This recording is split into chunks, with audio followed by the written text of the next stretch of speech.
Welcome back to another little mini update on the JLU 2.0 build.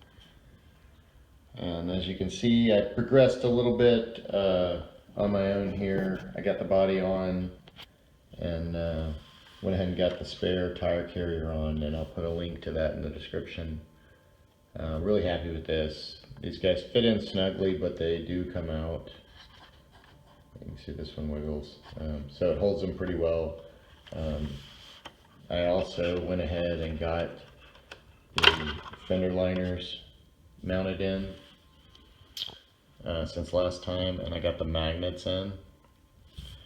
And in doing that, I was really trying to see, you know, what my clearance was up here with this receiver and the magnets. And you can see we're about perfect when you stack the magnet from the body side on this, but that's still bringing it up one notch, so it's keeping this up quite a bit, still in the front. So I'd like to pull this mount down one notch and drop this closer to the bumper, even if I do have to trim the bottom of this just a hair. So the update to this, I got some goodies in the mail, and as part of that I got some stuff from TrueRC. And TrueRC basically makes I guess racing stuff branded as TrueRC. So I think there's a lot of companies that I guess they've sold the rights to do that. So anyways, it's same stuff basically. So this is the adjustable link kit for the deadbolt, and of course this is not the deadbolt link suspension, but I got it so I can get rid of this stock 3-link in the front, just the plastic Y piece, that upper. So it turns out these little tiny ones here are the length that you need, and even if they were off a little, you can screw adjust these heads in and out, so you've got a little adjustment there. So really I picked these up, just to get these guys for this and do a 4-link. And then it may give me an excuse to finally pick up a deadbolt and do a different wheelbase build. And also I wanted some metal links so this will all match up. And some other things I got was a couple of bags of these 2mm or M2, I guess 2mm, whatever, ball stud ends. So they're a little longer than the 3D printed link ends here. So I'll probably just mark them and cut off a little bit of the end here. So I'm gonna I'm gonna pull one out, see if these will work, but potentially swap these all out to actually spherical metal ball joints. So I'm gonna kind of jump into this. All right, got these together here. These are really nice. The end here is actually metal. So the whole assembly is metal. I don't know if you can see that thread in there. But yeah, little O-rings. So basically these all the way threaded down are perfect. I'm going to see if they'll make this sharp bend. You can see this stock one has kind of the little bend there, so it's not as extreme on the joint. This one's going to have to bend that joint and bend that joint. So I can always take out an O-ring potentially on this side, one of these, to give it a little more looseness in that ball joint. So I'm going to get these fitted. Okay, got the spherical ball ends on the front drag links, and those worked out perfectly. And I'm very happy that I didn't cut off the extra length that was sticking out of here from that screw, because I ended up using it. These are a little bit wider, these spherical joints. So that all works out perfect. And then I got the upper 4 links in the front, and as I was installing those are labeled kicks on them, so I have to check the listing and see if those were actually kicks or TrueRC links.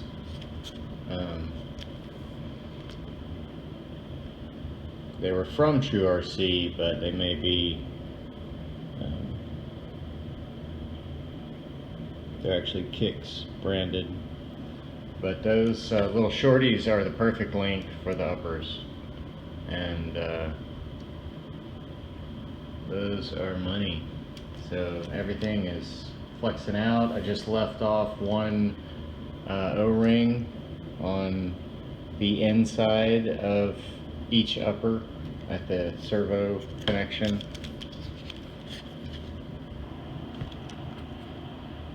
So you've got to leave the O-ring on the outside on the the screw side, but then the inside face that butts up against the servo, no O-ring there, and that just allows this to come out at a really extreme angle, and not bind, be able to flex just fine. So that works out well. Front end's looking good. So I don't know, I'm gonna just leave in these link ends that I've got for the other high clearance links right now with the plastic balls, because that's going to take a little more time and effort to really get those fitted in. But so far so good on the front, and that's kind of nice to actually have a full 4 link, and it's all metal. So I'm amazed at how heavy this is right now. A lot of it I think is due to those links, but that is super heavy. We'll have to weigh it at some point. Alright, got the body back on here. I think I'm going to get the back bumper on and the spare, and I believe I'm probably going to have to trim out. This is pretty wide and blocky, this bottom edge here, and this is a really pretty wide cutout for the tire on the stock bumper, and the one I'm using does not have that. It's got a narrow cutout. And then another thing I want to do is, as I mentioned earlier, I want to relocate this guy over here. I was kind of messing around with it with a free receiver, and because the stock motor is gone, basically the foot of this can slide under there, and then the plugs would stick right up, and I don't seem to have any clearance issue, hitting my upper link or anything, the mount there. So that allows a little extra width than the fender liner provides, so it works out perfect. You're just basically tucking in a little bit of the receiver end under that battery tray. So then that would get rid of, this being the top edge, so then I can lower this down. So I'm then thinking maybe either the FuryTech Lizard sits across here or the Club 5 switch. On this side, my other build, I've got the Club 5 on the fender liner, but because of these plugs here, I might can do it. I might could squeeze the Lizard under here if I can get the, all the cables. I may have to have an extension to plug into the actual receiver on the other side. But that's the hope anyways, is to be able to lower this front end down 1 notch and,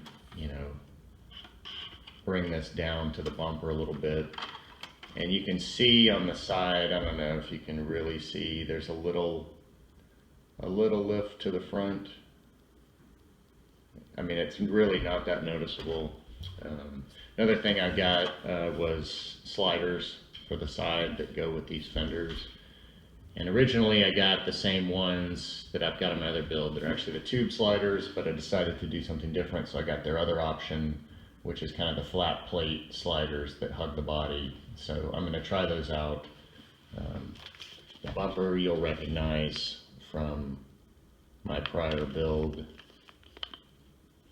It's the same GPM bumper, but it's in this matching gray that I've got these other GPM parts, this rear diff gray, so it'll be that color.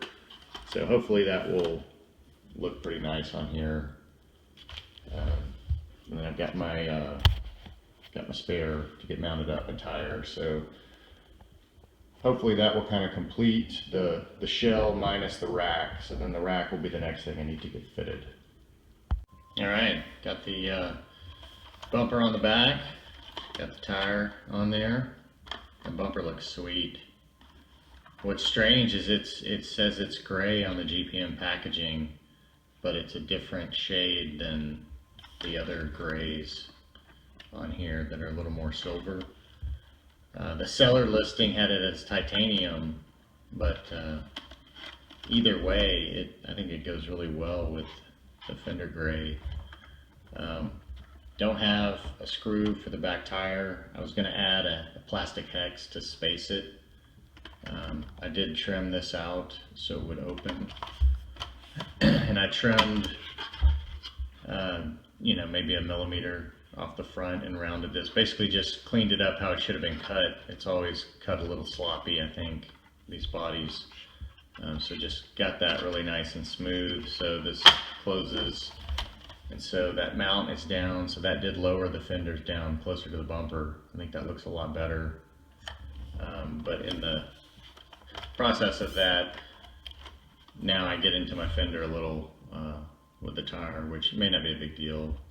It's not a ton, and these have holes and they're really soft, so it may not be a big issue. I'm not going to worry about it. So I think I'm going to need to find a self-tapping 2.5 M2.5 screw, and then add that hex, and that'll space that out a little more. I mean, I can open because there's no foam in this tire, open press, but you know, it doesn't want to sit up. So the other build, I've got it spaced out and it works great. And then I got the sliders on, this new style that it's not like a tube kick out, it's just kind of tucked in plate style. And got them on there, and I'm not really digging it.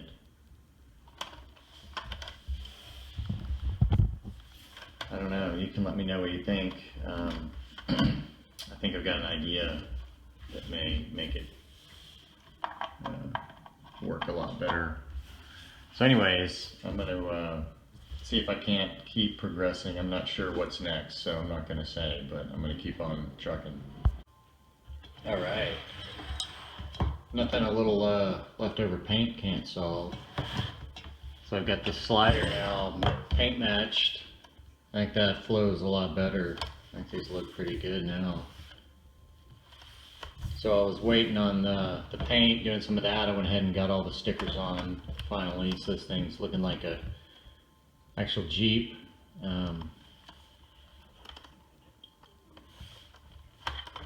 Got the scale hubs on as well. Had a little issue with one of them on the back, so I've only got 3 on. May have to get another one. I think I stripped that one out or figure out a way to get that one to work. Of course, these scale hubs may not be the ticket on this surpass motor. I may go back to lock nuts in the end when I start running this thing. But got the headlights in and the Bang Gear mount, or the Bang Gear RC mount.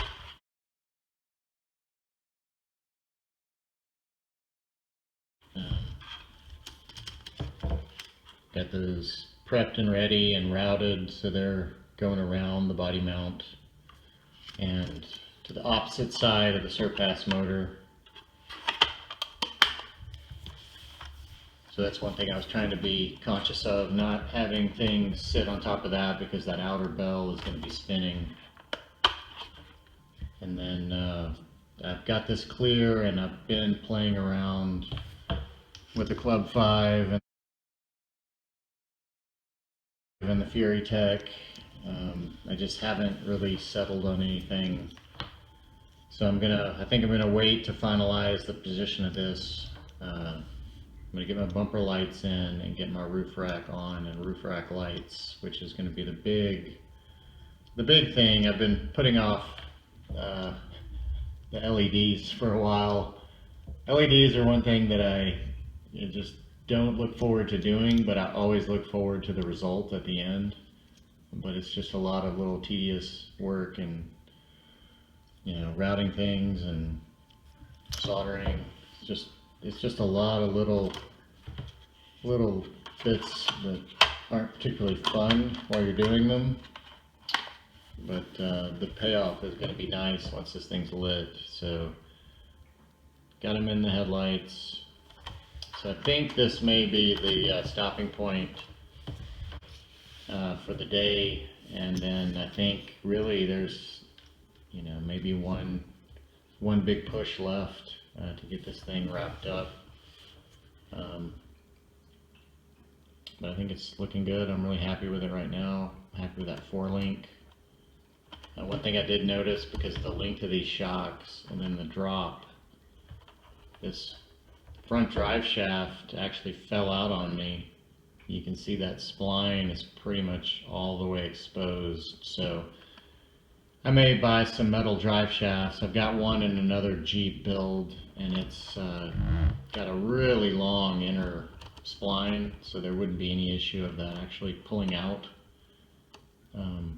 So that may be the ticket for this front end, just because there's so much drop, and unless I end up switching shocks that don't give me this insane droop, go to something with some actual springs. But for now, this is where we are. Look for some updates soon, and hopefully this will get wrapped up and I can keep progressing on some of these other builds I've got going. So that's it for today. Thanks for watching. Appreciate it.